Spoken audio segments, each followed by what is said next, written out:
Street Gangster. Ahlan wa sahlan, assalamu alaikum wa rahmatullahi wa barakatuh. Wassalamu Bwana Yesu asifiwe kwa Kristo. Jambo sana kwa sisi kwa kanisani. Asante na shukrani kwa bonyeza button nyekundu ambayo ni subscribe, like, share na comment. Behind the camera niko na Juma Jokes na siku leo niko na Ibrahim Ic'Uburundi, ni mmoja ndani ya waigizaji. Filamu ambayo ilimfanya jamaa kawa hit ni Najuta Shemsa. CEO utapata habari yako. Niite KUBE drama. Asante na shukrani kwa subscribe to YouTube channel yangu. Inaandikwa ni JC Production. Assalamu alaikum. Wa alaikum salam. Inakuaje hicho? Tunamshukuru Mungu. Kwema kabisa. Alhamdulillah. Bila shaka nimeona wewe pia umejiunga miongoni mwa watu ambao wanakuja kwenye Ikulu. Unaweza kutuambia na wewe pia umekuja kufanya nini hapa?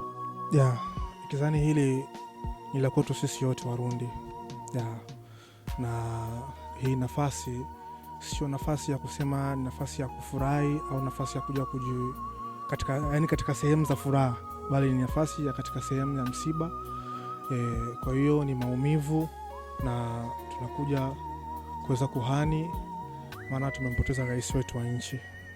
Wewe kama mwigizaji, ni kitu gani ambacho unaweza kutoa ushauri kwa waigizaji kutana na siku kama ya leo? Kiukweli siwezi kuwa na mengi zaidi kwa sababu ni Simanzi tu ndio imejaa, na imani na wao pia hii Simanzi imewahusu na inawagusa pia, bali ni nafasi ya sisi Warundi kukaa chini na kuomba Mungu tuzidi tu kupata amani na maendeleo katika nchi yetu. Mambo matatu ambayo utakuwa ukimkumbukia rais wetu? Sio matatu, ni mengi tu.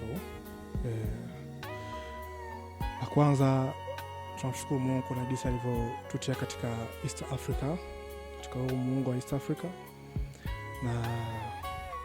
na kikweli ni mengi sana.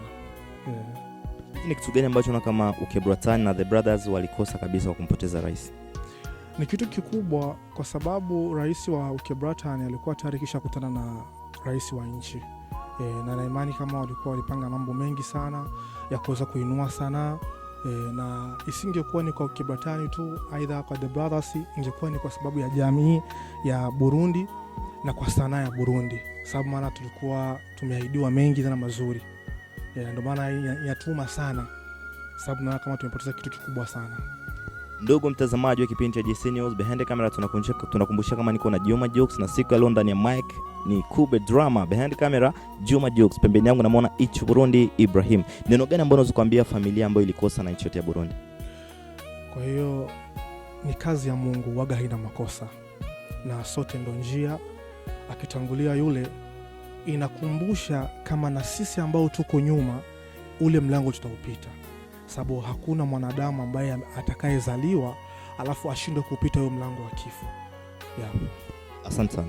Okay, asante pia.